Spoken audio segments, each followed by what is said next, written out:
Hola, mi nombre es Eduardo Vladimir Castillo Rodríguez de Fundación de Investigación y Desarrollo Ecológico Integral, Maracay, Estado Aragua, Venezuela.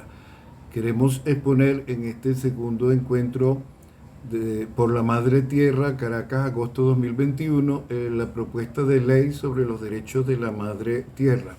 Es una propuesta en 30 artículos divididos en 3 capítulos y es la que sigue a continuación. Proyecto de ley sobre los derechos de la madre tierra o de los deberes ambientales. El capítulo 1 establece disposiciones generales como el objeto de la ley, reconocer, establecer y difundir los derechos de la madre tierra como deberes u obligaciones ambientales del Estado y de los particulares para asegurar que las actividades que implican afectación del hábitat natural humano se realicen en armonía con las normas de protección ecológica, sanitaria y sociocultural, sin daños irreversibles al ambiente, los flujos de energía, los ciclos de materia presentes en la naturaleza y demás componentes de la madre tierra. El artículo 2, por implicar derechos humanos difusos y transgeneracionales, esta ley corresponde al rango constitucional y las normas de protección ambiental y sanitaria son de orden público en todos los ámbitos, niveles y de obligatorio cumplimiento de personas naturales, jurídicas, públicas o privadas, nacionales o extranjeras. El artículo 3 establece los principios de protección ambiental que los detalla cada uno y que básicamente son armonía, interacción, bien colectivo, regeneración, perdurabilidad, biocentrismo y ecocentrismo, precaución ambiental, usufructo ambiental, ecosocialidad, autocontención, interculturalidad, ecoética, igualdad social, equidad social y participación. Y establece en qué consiste cada uno. El artículo 4 declara la dinámica multidimensional de la madre tierra como un ser viviente. Es mucho más que la suma de la madre tierra es mucho más que la suma de los componentes planetarios de litósfera, hidrósfera y atmósfera en torno al Sol. Es un ser viviente investido de una ecosfera o interactúa multidimensional sobre el medio físico, biológico y sociocultural en procesos vitales para la existencia de todo ser vivo y con los cuales comparte similitud por sus componentes vitales de aire, agua, tierra y energía, incluyendo la luz solar, que son aliento, sangre, cuerpo y calor para sustentar equilibradamente todos los demás sistemas de vida vegetal, animal, microorganística y humana. El artículo 5 establece como sustento de todas las formas de vida en su diversidad dimensional se reconoce el valor intrínseco del carácter sagrado atribuido a la Madre Tierra por la mayoría de las culturas ancestrales y otras cosmovisiones, que le concede respeto, reverencia o veneración sin que pueda ser asumido o monopolizado por algún sistema de creencia, religión o culto en particular, es decir, el carácter sagrado de la Madre Tierra. El artículo 6 establece la Madre Tierra debe ser respetada y protegida como sistema integral y en todos sus componentes e interacciones, incluyendo semillas, seres, ritmos, ciclos, vientos, mares, agua, en sus diversos estados de todos los ecosistemas y mucho más detallado. El artículo 7 establece la Madre Tierra como sujeto de derecho, reconocido en particular con los derechos ambientales colectivos y difusos, se admite el carácter de sujeto de derecho de la Madre Tierra. La representatividad legal está en el artículo 8, donde la representación y defensa en calidad de víctima de los ilícitos ambientales recae conjunto separadamente en los órganos del Consejo Moral Republicano o Poder Ciudadano, y luego sin perjuicio de las personas que también estén concurriendo con el carácter de víctima por directas o colaterales de los delitos ambientales. El artículo 9 declara el dominio público de los componentes naturales presentes en el espacio venezolano en todos sus espacios de soberanía.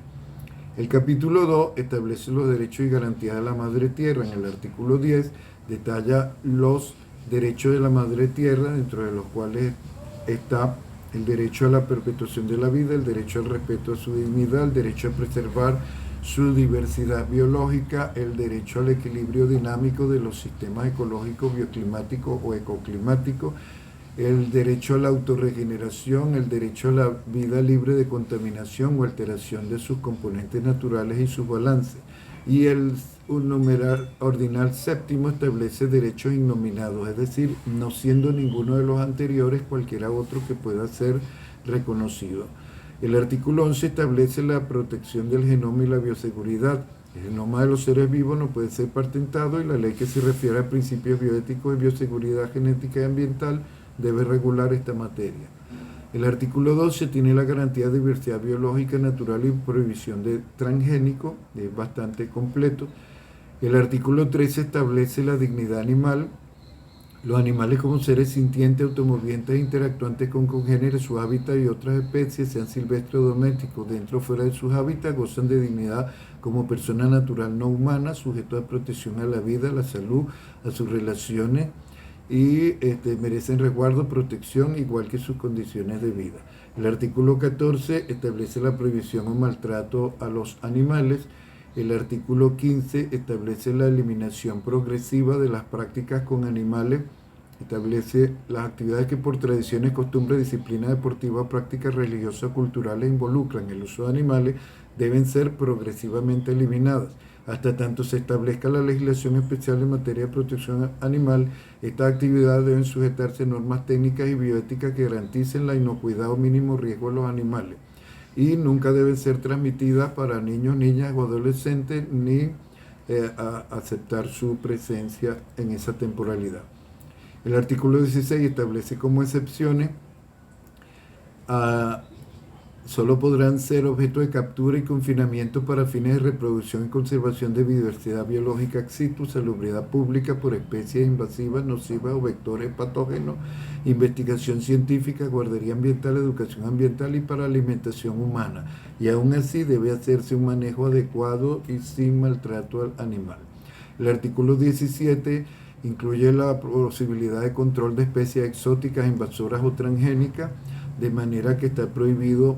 Solo se puede introducir, liberar, cultivar o criar ejemplares de flora o fauna exótica por control previo, periódico y posterior por parte de las autoridades competentes ambientales y sanitarias, siempre que no involucre especies calificadas como plaga o organismos transgénicamente modificados.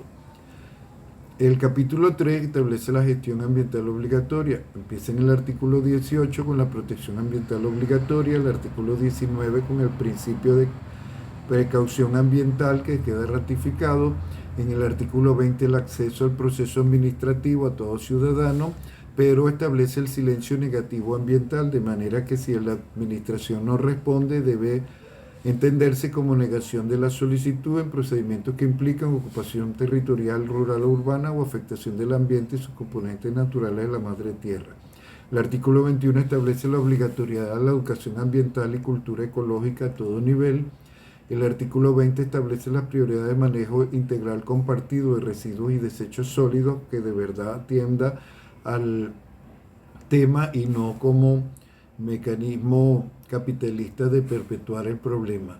El artículo 23 establece la prohibición de ingreso de desechos peligrosos al país, salvo los que vienen por la vía de los tratados internacionales en forma transfronteriza y temporal, pero que no entran al país. El artículo 24, la prohibición de fabricar y usar armas de destrucción masiva en nuestro territorio.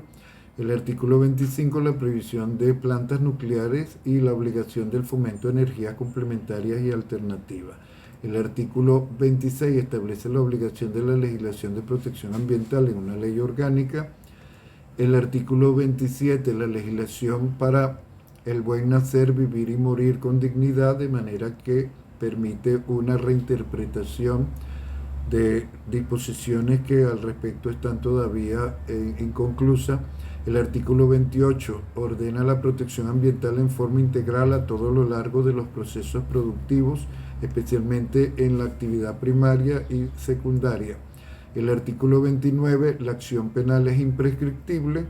Y en el artículo 30 establece la creación de un fondo de protección ambiental que pueda recibir los ingresos y aportes a base del tipo de actividad, ingresos brutos derivados de la misma, capacidad de soporte o resiliencia del medio implicado, facilidad o imposibilidad de renovación natural o inducida del componente natural afectado, entre otras consideraciones, además de invertir retribuciones ambientales de carácter económico derivadas de regalías, impuestos, tasas, contribuciones, fianzas o garantías, siempre que no se interprete como el principio quien contamina paga y que tampoco transmitan al Estado las responsabilidades de los particulares sobre la protección ambiental. Esperemos que les considere el legislativo y sea aprobada en este principio de gestión.